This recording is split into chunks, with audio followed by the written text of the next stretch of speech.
todo el mundo se enteró. Que a final de cuentas Zoom, una de las plataformas de videoconferencia, pues se había encontrado que había un nuevo término de un ataque o ciberataque, cual yo no estoy tan de acuerdo, pero ustedes me dirán mejor que nadie, que es este tema de Zoom bombing. Esta situación donde alguien logra acceder a la plataforma de Zoom mientras está llevando a cabo una reunión y debido a ciertas configuraciones, el usuario que no estaba invitado a esa reunión puede llegar a compartir contenido.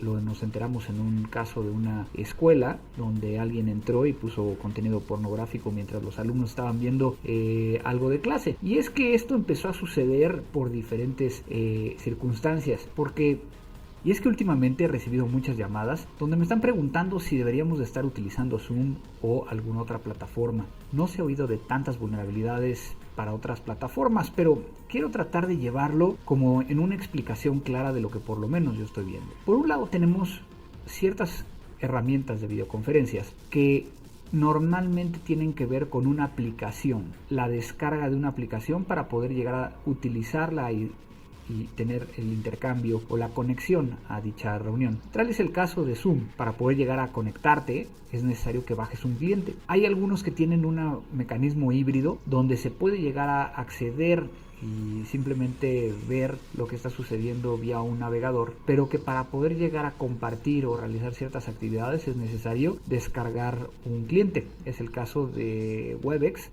o GoToMeeting, que a final de cuentas prácticamente son de Cisco. Y hay otros que corren directamente desde el navegador. Esto claramente lo vemos, por ejemplo, con Hangout de Google, que ahora se llama Meet, y entonces ahí tenemos diferentes formas de poder llegar a ver estas plataformas en cuestión de qué vulnerabilidades pudieran llegar a tener. También qué tan rápido pueden llegar a resolver las vulnerabilidades encontradas. En ese sentido, por ejemplo, hay casos donde es mucho más fácil el poder llegar a lograr el actualizar algo que se haya detectado cuando es vía un navegador. Esto es, pues simplemente hacen una actualización y no es necesario que el usuario haga nada para poder llegar a recibir dicha actualización. Sin embargo, esto no funciona así cuando hay que descargar el cliente, y que fue precisamente lo que le pasó a Zoom. En el caso de Zoom, durante el inicio de la pandemia, nos enteramos que por su facilidad, por cierto tema de mercadeo, pues fue una de las plataformas más descargadas para poder llegar a hacer uso de estas videoconferencias. Inclusive ya desde ese entonces ofrecía servicios gratuitos durante cierta cantidad de tiempo para cierta cantidad de gente, lo cual fue muy atractivo para muchas personas. Zoom te mostraba dentro del lado superior izquierdo el identificador de la reunión. Es un número que se generaba aleatoriamente, que era precisamente a donde los usuarios se conectarían. Esto empezó a generar muchos problemas desde la perspectiva de que algunas personas compartían vía en redes sociales o algún otro medio fotografías de las reuniones, y estas reuniones normalmente tenían un identificador único, es decir, que todas las reuniones que se tenían pues aparecía o se accedía con el mismo número. Esto fue tan grave que inclusive en Inglaterra al primer ministro pues se le empezaron a colar a su plataforma porque utilizaba el mismo número. Se le llama un ID personal, de tal forma que siempre se conectan al mismo ID. De ahí entendemos también que entonces hay ciertas cosas que el usuario tiene que configurar para poder llegar a ser más seguro este aplicativo. ¿Por qué? Porque a final de cuentas, si alguien tuviera el número pero no conociera la contraseña de acceso, o quizá existiera la famosa sala de espera, pues permitiría llegar a contener y que no nada más alguien entre y pueda llegar a hacer lo que quiera llegar a hacer. Inclusive llegaron a haber muchos ataques donde personas sin hacer simplemente colocaban números aleatorios hasta que pudieran llegar a ingresar a alguna de las sesiones. Esto puede llegar a verse como algo muy malo, pero ¿realmente es malo desde un punto de vista de ciberseguridad? Bueno, pues tiene que ver con la confidencialidad de lo que se está hablando en ese momento. Obviamente un Zoom bombing queda simplemente en una afectación de reputación. No hay una afectación real para aquellos que están dentro de la reunión, más allá de que pues se van a reír, de que a lo mejor se van a sentir ofendidos y que a lo mejor la reputación de quien creó o organizó la reunión se vaya a ver afectada. Pero ahí se queda. Quien lo está haciendo no tiene un beneficio directo, es decir, no está recibiendo un pago, más allá de que pudiera llegar a entrar, y más allá del Zoom bombing, el que accediera no compartiera nada, simplemente se quedara escuchando y que pudiera llegar a obtener información que se está hablando dentro de la reunión. Ahí podría llegar a haber una afectación y ahí se beneficiaría quien lo está haciendo. Pero en el Zoom bombing prácticamente pues es un bullying directo hacia una plataforma como es Zoom. Hay otras cosas que ha sido muy interesante el poder llegar a revisar con diferentes personas, principalmente de alto nivel, en mis últimas semanas, y algunas conversaciones tan específicas como el hecho de, oye, pero ¿qué deberíamos de hacer? Y entonces ahí vemos dos lados. El lado de qué debemos de hacer para que entonces cada vez sea más protegido el usuario, pero también del otro lado, qué es lo que debemos de hacer a nivel de software. Y es que ahí es donde viene otra dualidad. Ya hablamos de esta situación de que algunos clientes requieren ser instalados. Supimos que en Zoom era posible llegar a activar la cámara web y el micrófono vía una vulnerabilidad en el aplicativo de Zoom. Esto significa que si bien se hizo dentro de un ambiente controlado, pues había una vulnerabilidad y esto puede llegar a ser algo que afecte también la privacidad de quienes están conectándose. También fue posible llegar a vulnerarlo de tal forma que se obtuvieran contraseñas en sistemas Windows.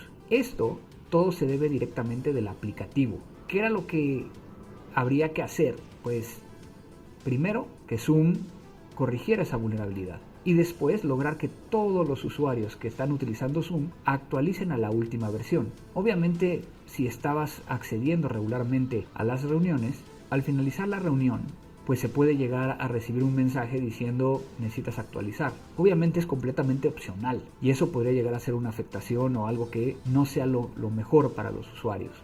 Pero por el otro lado, también tenemos la situación de que el cliente pudiera llegar a permitir cosas de terceros. Y es aquí donde viene la parte que creo que es muy importante. ¿Es Zoom realmente malo? ¿Es Zoom realmente una herramienta vulnerable? Pues sí, tiene vulnerabilidades como cualquier otra, pero tiene mucho que cambiar en su forma de dar el servicio, que hoy en día ha hecho algunos cambios, que permite llegar a crear una sala de espera, permite llegar a que solo el organizador pueda llegar a compartir contenido y que los demás no lo puedan llegar a hacer, haciendo que entonces una buena configuración de esta plataforma pues nos lleve a que la plataforma sea segura. Entonces, algo que no se hizo durante este proceso de inicio de pandemia fue explicarle a los usuarios cuál es la forma correcta de poder llegar a utilizar estas herramientas, qué es lo que se tiene que hablar dentro de estas sesiones, de estas reuniones y cómo vamos a intercambiar información de lo que está sucediendo con cada una de las herramientas desde un punto de vista de ciberseguridad. ¿A qué me refiero con esto? Creo que no hemos hecho nuestra tarea como gente de ciberseguridad de explicar claramente. Muchas veces lo único que estamos haciendo es colocando de fue vulnerable. Esta aplicación de Zoom puede llegar a lograr que hagan ciertas cosas. En Citrix también se encontró una vulnerabilidad en Windows. Inclusive Microsoft Teams encontró que era posible llegar a tener acceso a información del Office 365 vía la compartición de un GIF. Todo esto, a final de cuentas, lo único que nos está mostrando es no hay nada completamente seguro y lo sabemos. Pero por eso tenemos que entonces lograr que sea posible el entender cuáles son los riesgos. Y entonces la pregunta tendría que ser, ¿qué es lo que debería de estar haciendo compartiendo dentro de una videoconferencia?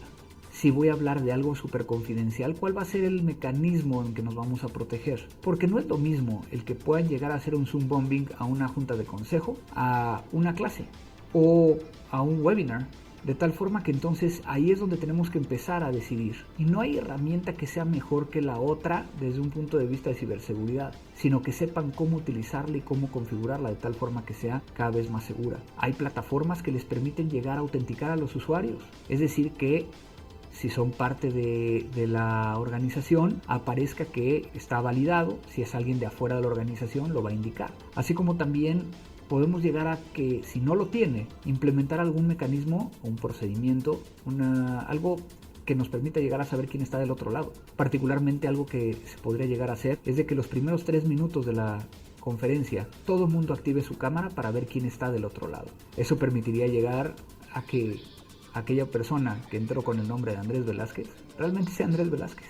Creo que no tenemos que apanicar a los usuarios. Creo que tenemos que llevarlos a que entiendan que sí, estas vulnerabilidades se van a seguir encontrando. Y